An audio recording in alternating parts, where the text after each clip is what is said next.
Bakit hindi mo pinost? Ito, popost ko na. Niyaya na naman ako ng mga scammer. Sige.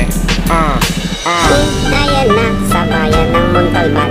Usapan magbabike, bakit nakamotor ka man? Akala ko ay prank, lahat sila kasabwat.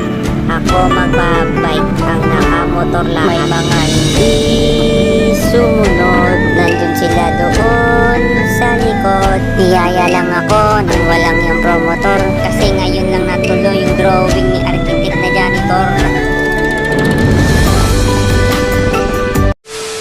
Nagkwentuhan muna sila. Tinignan nila yung mga bike nila kung anong meron sa bike nila. Hindi mo kapatalo si Joke. Ay no. Madiin yan eh. Yan, isa nga pala sa mga kasama namin, si Shotty. Shout out sa Repsol clothing niya.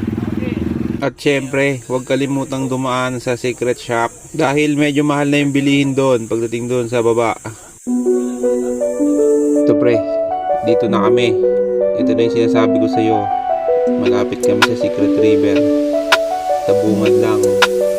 Tingnan mo naman. Napakaganda niyan. Yun na nga yung pare sinasabi ko sa'yo. Di mo kayang itanim ang lahat ng punong ito. Kaya mo bang ilagay ang anyong tubig na yan? Ang mga bundok hindi mo kayang palitan.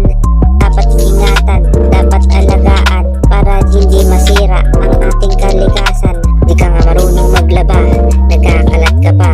Doon ka lang sa bahay kain, tulog ka pa. Kaya magpasalamat ka, ginawa yan ng Diyos para sa atin ng kalikasan.